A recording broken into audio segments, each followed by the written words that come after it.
Un montón de cuerpos amontonados e inertes, unas imágenes en las que no se distingue quién está vivo o quién muerto, herido o simplemente dormido. La gestión de los flujos migratorios no es fácil, es compleja, complejísima, porque supone poner en una misma balanza la historia propia de migración y acogida, razones también puramente económicas o los compromisos humanitarios. Y también los prejuicios, el miedo diferente y los extremismos que florecen en sectores oscuros de nuestra política. Hay algo, sin embargo, sobre lo que no hay duda. No se puede tratar a seres humanos como a ganado. No es lo mismo quien huye de la miseria que quien le cierra, en ocasiones con violencia extrema, la puerta del futuro. Viajamos a La Valla. El quinto párrafo, un podcast de Infolibre. Con Daniel Basteiro. Bienvenidas, bienvenidos al quinto párrafo, una conversación de Infolibre para quienes van más allá del titular.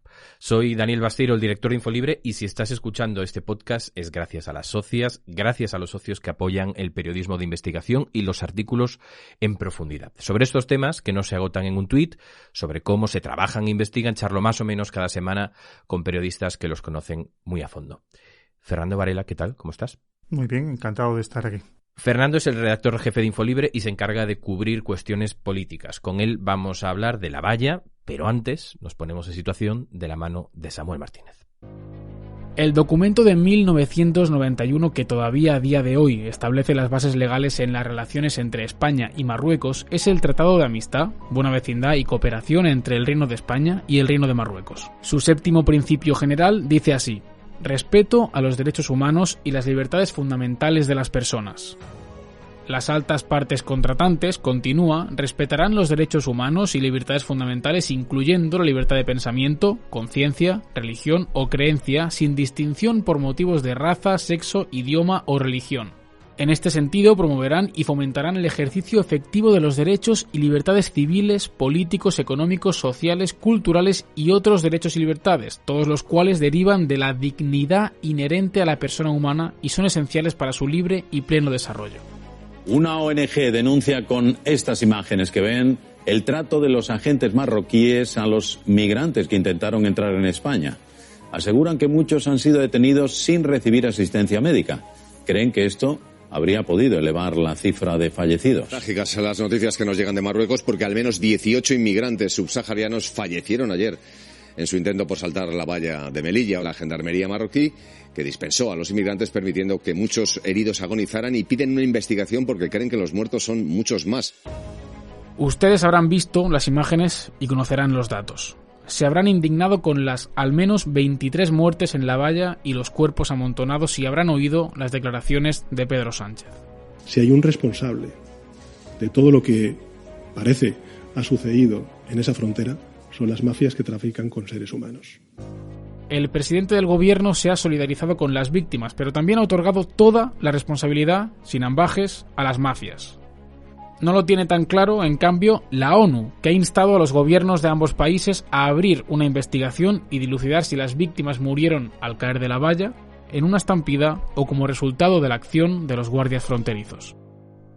Fernando, las imágenes nos conmocionaron a todos, dentro y fuera de nuestras fronteras. Hasta el Papa puso un tuit de condena. 23 migrantes fallecidos, eso según las cifras oficiales, porque según las ONG sobre el terreno podrían ser muchas más. Y sin embargo da la impresión de que tanto Marruecos como España lo consideran casi inevitable, casi parte de la normalidad. ¿Por qué? Bueno, Ceuta y Melilla se han convertido desde hace muchos años en puntos calientes de los flujos migratorios que vienen de África hacia Europa. No son los únicos.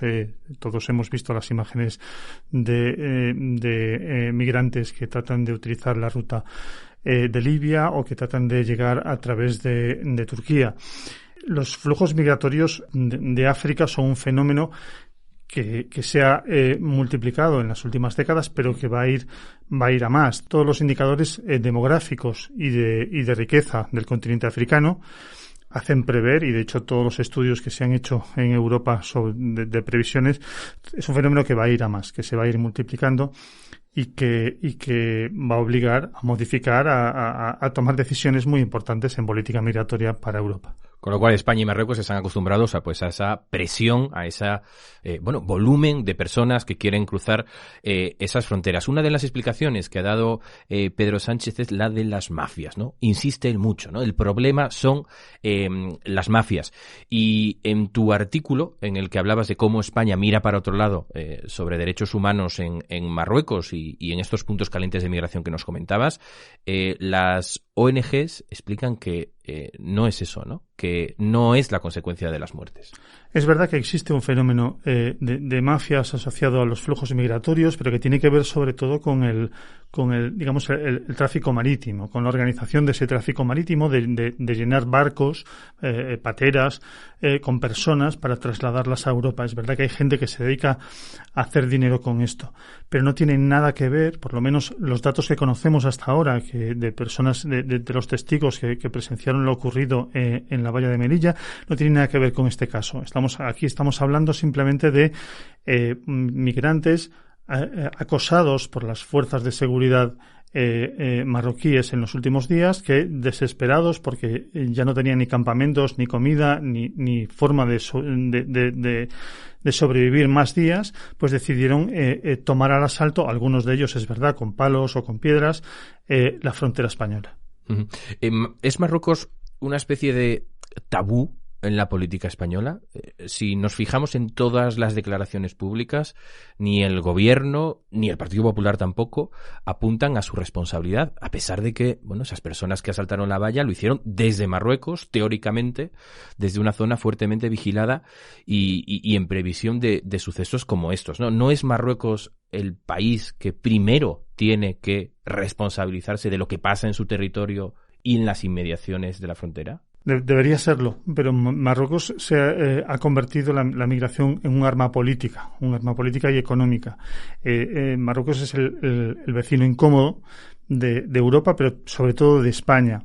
Y lo que ha descubierto es que es muy rentable utilizar los flujos migratorios para conseguir ventajas económicas en acuerdos de cooperación y también ventajas políticas, como por ejemplo en relación con lo que tiene que ver con sus reivindicaciones sobre el Sáhara. Hace muy poquito España dio un giro, ahora lo evocabas en su posición sobre el Sáhara, pues para acercarse a Marruecos, ¿no? El gobierno, en realidad la parte socialista del gobierno, porque la parte morada se mostró en contra, esa parte socialista dio un golpe de timón y anunció una nueva etapa de relaciones con Rabat. ¿En qué se basa esta nueva relación? Todo esto parte del giro político que dio en su momento el ya expresidente de Estados Unidos, Donald Trump. Hasta que Trump decidió reconocer la soberanía marroquí del Sáhara, la posición de Marruecos sobre este contencioso era relativamente débil dentro de la Unión Africana, incluso con determinados países de la Unión Europea. Pero Trump les dio un impulso que hizo a Marruecos creer que este era el momento adecuado para conseguir presionar a varios países para que reconocieran la soberanía del Sáhara. Eso está en el origen del asalto organizado por Marruecos a la ciudad de Ceuta el año pasado. Uh-huh. Para compensar esto es para lo que España, el gobierno de España, acaba llegando a un acuerdo con el rey de Marruecos, por el cual España decide apoyar la posición de Marruecos en relación con el Sáhara, a cambio de que Marruecos vuelva a ejercer sus funciones, las funciones que le tiene delegada la Unión Europea y sobre todo España, de gendarme a la hora de impedir el tráfico de migrantes. Es decir, es un quid pro quo, ¿no? Manténme la frontera controlada, evidentemente colabora en labores antiterroristas, y yo pues me olvido del Sáhara o incluso te apoyo porque evidentemente para nosotros es más importante la inmigración, es eso, ¿no? Exactamente.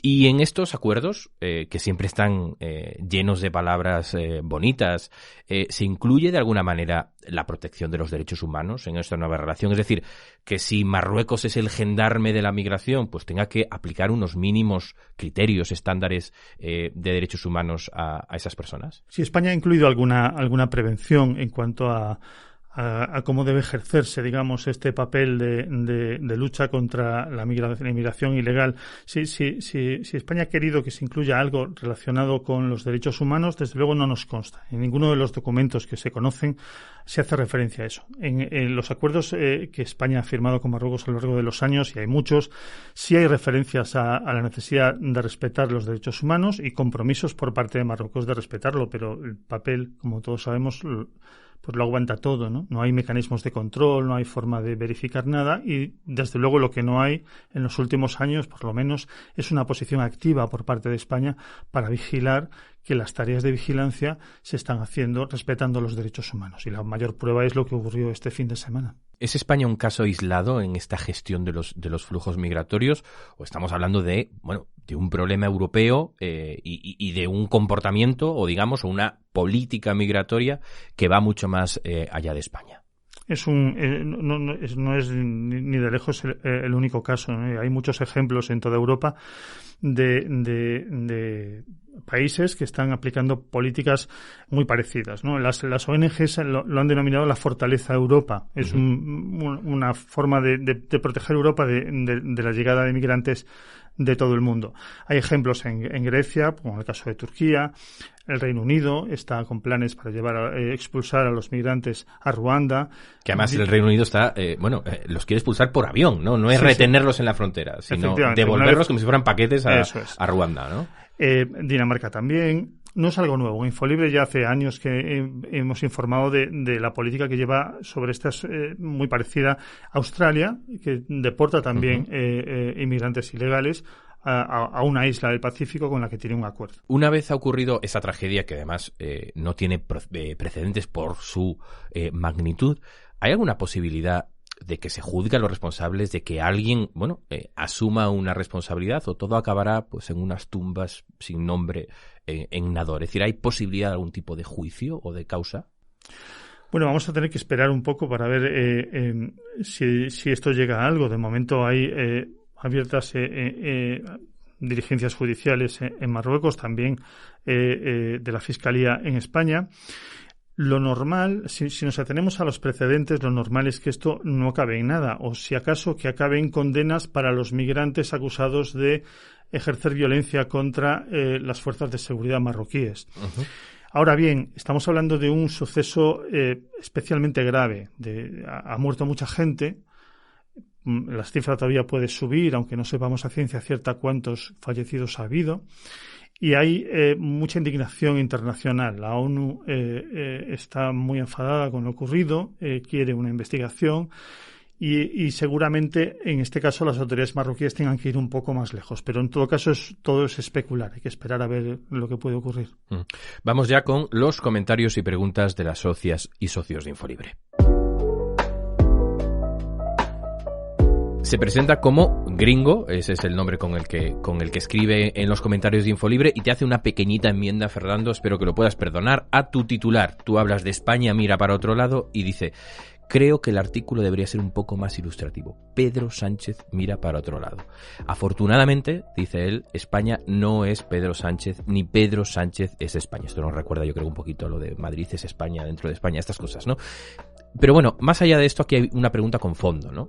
¿Cómo ves esto, Fernando? Es decir, ¿crees que España es muy diferente o que en la sociedad, pues también empieza a pesar o pesa ese miedo a la inmigración que vemos en otros muchos países, que la ultraderecha impulsa siempre que tiene oportunidad y en ese sentido, si las palabras de Pedro Sánchez pueden ser estrategia también, ¿no? Y buscar conectar con un momento social o con una pulsión en un momento además de crisis económica que dice, con los inmigrantes hay que tener mano dura y hay que tenerlos controlados. Bueno, yo creo que las palabras de Pedro Sánchez explican en el contexto del acuerdo con Marruecos. Lo último que quiere ahora mismo es estropear todos los esfuerzos, todos los pasos que ha ido dando para tratar de normalizar las relaciones con Marruecos, que como explicamos antes son muy importantes para España, no solo en términos de migraciones, también en términos de lucha contra el terrorismo y también en las relaciones comerciales.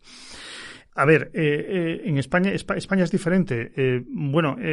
Yo creo que España sí tiene una posición muy solidaria, la sociedad española, con, por ejemplo, con todo el tema del Sáhara.